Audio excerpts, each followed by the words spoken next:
कुसुम त्रिपाठी आपका अपने चैनल में स्वागत करती हूँ। अपने टॉपिक को शुरू करने से पहले मैं अपनी कुछ बातें हैं जो आपसे शेयर करना चाहती हूँ और आपको ये बताना चाहती हूँ कि किस प्रकार से ये जो वीडियो है आपके लिए बहुत ही यूजफुल है।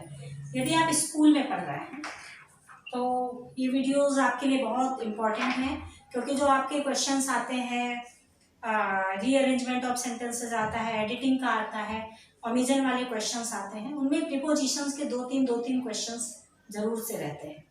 तो इस तरीके से ये बहुत इंपॉर्टेंट है आपके लिए। यदि आप 6th 7th 8th में हैं तो भी प्रीपोजिशंस के जो एग्जाम्स में जो क्वेश्चंस हैं वो जरूर से ही आते हैं और प्रीपोजिशन बहुत इंपॉर्टेंट टॉपिक है। फिर यदि आप कंपटीशन की तैयारी कर रहे हैं तो कंपटीशन में भी जो है जो प्रीपोजिशन है बहुत ही इंपॉर्टेंट रोल उसका है। तो मैंने बहुत ही बेसिक से कवर किया है और मैं पूरी कोशिश कर रही हूँ कि ये जो मेरा सिलेबस है ये एकेडमिक स्टूडेंट्स प्लस जो है जो कॉम्पिटिटिव स्टूडेंट्स हैं उनके लिए इक्वली बेनिफिशियल हो। तो हम अपना टॉपिक शुरू करते हैं। मैंने प्रीपोजिशन पे एक वीडियो डाल दिया है, ये सेकंड वीडियो है। मैंने उसमें पूरा इंट्रोडक्शन जो है उसका दिया है कि आखिर प्रीपोजिशन है क्या, इसका वर्क क्या है, इसकी ज़रूरत क्या है, सारी चीज़ें हैं। तो आज से हम शुरू करते हैं प्रीपोजिशन पे। नेक्स्ट देखिए, प्रीपोजिशंस जो है जब भी किसी सेंटेंस में डेथ की बात होती है तो हमको किस प्रीपोजिशन का यूज करना चाहिए, हम इसको समझते हैं। देखिए, डेथ दो तरीके से होती है, या तो एक्सीडेंट में डेथ होती है या किसी डिजीज से डेथ होती है। तो अगर एक्सीडेंट से डेथ होती है तो हमेशा हमको इन का यूज करना चाहिए, लेकिन अगर डेथ किसी डिजीज के कारण हो रही है तो हमको ऑफ का यूज करना चाहिए। यानी अगर डेथ किसी डिजीज के कारण है तो एक फिक्स प्रीपोजिशन ऑफ है जो उस बीमारी से पहले, डिजीज से पहले होता है। उसके अपन कुछ एग्जाम्पल देखते हैं। देखिए, her mother had died of malaria, उसकी माँ मलेरिया से खत्म हो गई।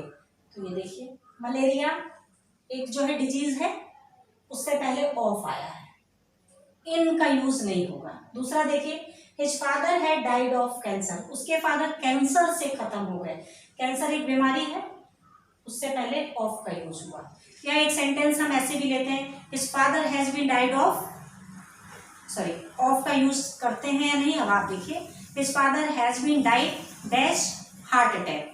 तो हार्ट अटैक में कुछ लोग कहते हैं कि फ्रॉम का यूज होना चाहिए और कुछ लोग कहते हैं कि ऑफ का यूज होना चाहिए। यदि हम ये मानते हैं, देखिए इसमें केवल एक ही कंसेप्ट काम करता है कि यदि हार्ट की प्रॉब्लम, हार्ट एक डिसीज है, जैसे हम कहते हैं ना ये हार्ट का पेशेंट है, तो हार्ट का पेशेंट है तो मतलब हार्ट की प्रॉब्लम होना एक डिसीज है, तो इसलिए जो है हमको उसके पहले ऑफ का यूज करना चाहिए। अगर कोई व्यक्ति हार्ट अटैक से खत्म हो गया है तो हमको उससे पहले ऑफ का यूज करना चाहिए। क्यों? सीधा सा कंसेप्ट है, क्योंकि वो एक, हम ये तो मानते ही है कि उसको हार्ट की प्रॉब्लम थी या वो हार्ट का पेशेंट था। फिर देखिए, his family has died in road accident, उसकी फैमिली रोड एक्सीडेंट में खत्म हो गई। ठीक है, अब इसको देखिए, नेक्स्ट है, ये क्लियर हुआ आपको। अगला देखिए, इंस्ट्रूमेंट टूल्स और वेपन्स के सेंस में, जब सेंटेंस में इंस्ट्रूमेंट टूल्स और वेपन्स यूज होता है तब हमको हमेशा विद का यूज करना चाहिए। एग्जाम्पल देखिए, कट द मैंगो विद और बाई, दो एग्जाम्पल है। तो चूंकि जो नाइफ है वो क्या है, ये एक प्रकार का टूल्स है ना, उसको एप्पल को कट करने के लिए, विद नाइफ, इसका यूज होगा। दूसरा देखिए, ड्रॉ स्क्वायर विद स्केल, जो स्क्वायर है उसको स्केल से ड्रॉ करिए।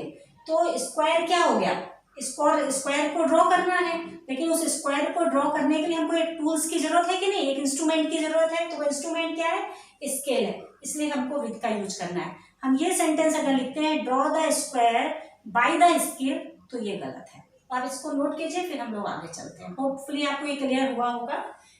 आप इसको नोट करिए, फिर आगे करते हैं।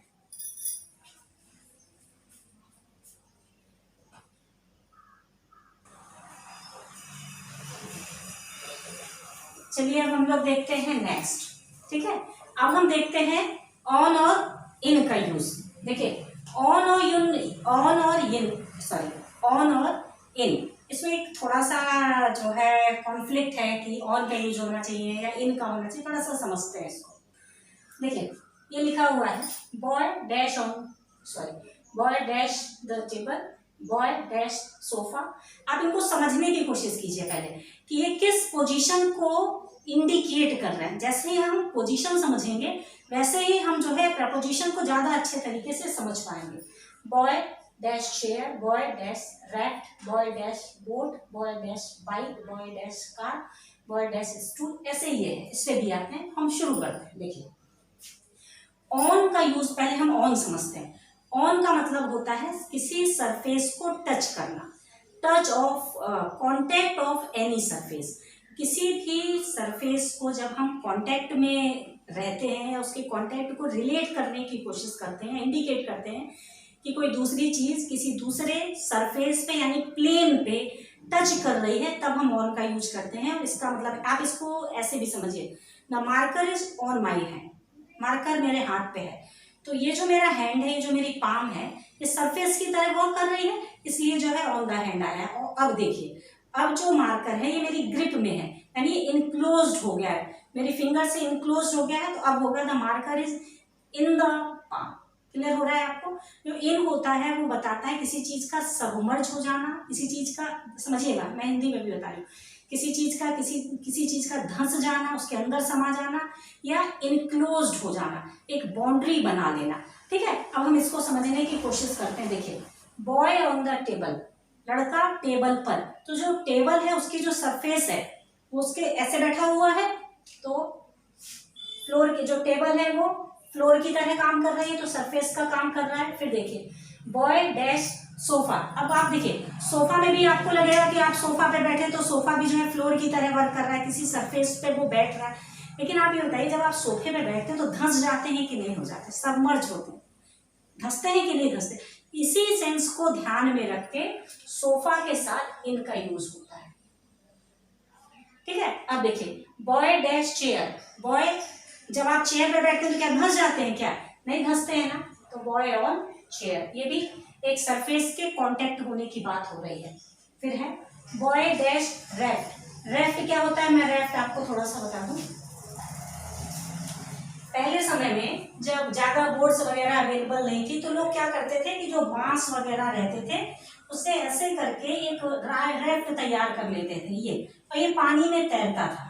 ठीक है, तो इसी पे लोग जो है, अब मैं फिगर तो नहीं बना पाऊंगी, ये कोई बैठा हुआ है और ये सेलिंग कर रहा है।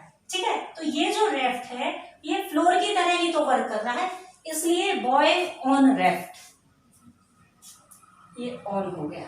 नेक्स्ट देखिए boy boat dash boat. Boat क्या है? बोट जो है इनक्लोज्ड है कि नहीं है, चारों तरफ से उसके वॉल्स उठी हुई है, वो उठा हुआ है ना, तो इसलिए बॉय इन बोट होता है। इसी रेफ्ट में भी अगर हम ऐसे करके वॉल्स बना लें, ये उठी हुई है वॉल्स उठा लें, तो फिर बॉय, फिर ये इन में आ जाएगा, फिर ये बोट का जो है सेंस ले लेगा, इसलिए boy in boat. Boy dash bike. तो बॉय जो है बाइक पे बैठा है, तो बाइक भी जो है कॉन्टेक्ट ऑफ सरफेस है, इसलिए on bike. Boy dash car. अब देखिए कार क्या है, कार, वो जो कार की जो छत है वो कार है, कि जो वो आपकी स्टीयरिंग है वो कार है, कि वो जो सीट्स लगी हुई हैं वो कार है। कार है क्या? कार एक्चुअली इन सारी चीजों को मिला के है, और वो जो है इनक्लोज्ड है, ओपन नहीं है, इनक्लोज्ड है। ठीक है, तो इसलिए कार के साथ हम हमेशा इन का यूज करते हैं। सरफेस की बात नहीं होती, हम कार में जाके बैठ जाते हैं, इनक्लोज्ड हो जाते हैं। Boy dash stool. स्टूल भी वही चेयर के सेंस में ऑन आएगा, क्योंकि स्टूल पे बैठने का मतलब है कि आप किसी चीज की सरफेस पे बैठे। नेक्स्ट आप देखिए ऐसे, boy bed. Boy on bed या इन बेड। देखिए बेड पे अगर हम ये कहते हैं बॉय सिट्स ऑन बेड, लड़का बेड पे बैठता है, तो जो बेड है वो भी जो है सरफेस की ही तरह वर्क कर रहा है, इसलिए हम हमेशा ऑन का यूज करते हैं। बॉय वर्क्स ऑन बेड या इन बेड? ऑन बेड, क्योंकि ये सरफेस की तरह वर्क कर रहा है। Boy in sofa. इनका मैंने आपको समझा ही दिया, लगता है ये रिपीट हो गया है, शायद नहीं, अच्छा ये रिपीट हो गया। बर्ड, अच्छा ये देखिए ये बड़ा इंपॉर्टेंट है, पहले इसको देख लेते हैं, फिर इन दोनों को हम लोग अलग से देखते हैं। Boy dash in the river water और पॉन्ड। कोई लड़का पानी में गया, तो पानी के ऊपर खड़ा हो जाएगा, पानी में गए आप पानी के ऊपर खड़े हो जाओगे क्या? नहीं होगे ना, आप क्या होगे? धस जाओगे अंदर, पानी के अंदर घुस जाओगे ना, अंदर छपाक करोगे यानी सबमर्ज होगे, इसलिए सबमर्ज हो जाओगे तो यहाँ पे होगा बॉय, सॉरी ऑलरेडी लिखा हुआ है कोई बात नहीं, boy in the river, in the water या इन द पॉन्ड। तो आप ये समझिए कि रिवर, वाटर या पॉन्ड के साथ इन इसलिए यूज होता है क्योंकि आप जैसे ही उस पे जाते हो आप उसमें धस जाते हो, समा जाते हो, उसके अंदर घुस जाते हो, इसलिए इनका यूज होता है। तो होपफुली आपको समझ में आया होगा, आप इसको नोट कीजिए, फिर हम लोग आगे देखते हैं।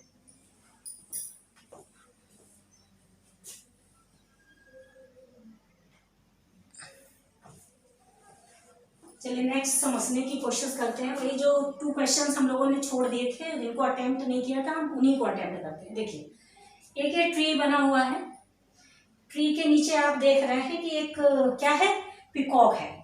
सेंटेंस देखिए, पिकॉक अंडर द ट्री।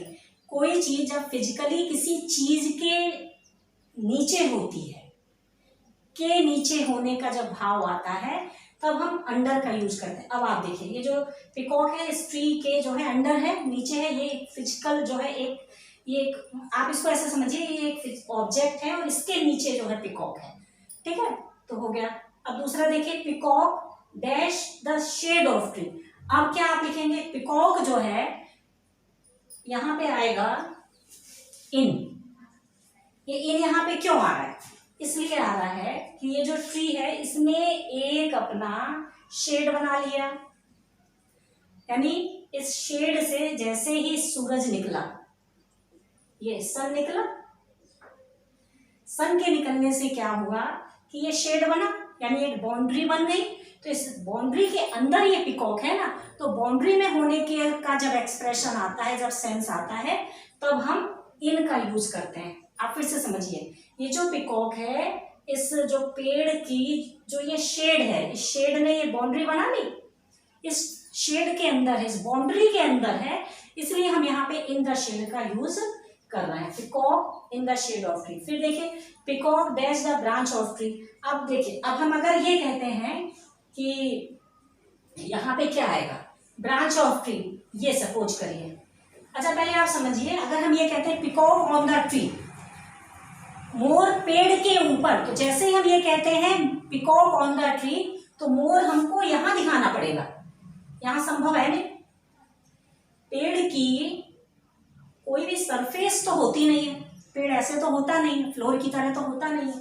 तो आप अगर जैसे ही कहेंगे, जैसे अगर आप ये लिख देते हैं the peacock on the tree, तो इसका मतलब है कि आपका पिकॉक यहाँ पे बैठा हुआ है, जबकि पिकॉक आप जानते हो कि यहाँ पे बैठेगा नहीं। तो पिकॉक जब भी बैठेगा तो या तो इस ब्रांच पे बैठेगा, तो इस ब्रांच पे जब ये पिकॉक को आप बैठा, आप समझ रहे हैं ये पिकॉक ही है, ठीक है। तो जब आप ये बता रहे हो तो इसका मतलब ये ब्रांच पर बैठा हुआ है, यानी एक सरफेस पे बैठा हुआ है, तब ऑन द ट्री होगा। लेकिन जब भी आप ये बताते हो कि इसके अंदर कहीं पे है पिकॉक, तो आप इन द ट्री आप बता सकते हो, the peacock is in the tree, पेड़ में है, ठीक है। लेकिन आप ऑन अगर लगाओगे तो ऑन तुरंत रॉन्ग हो जाएगा, ठीक। आप इसको नोट कीजिए, फिर थोड़ा सा 1 या 2 सेंटेंसेस हम और लेते हैं, तब आगे बढ़ते हैं।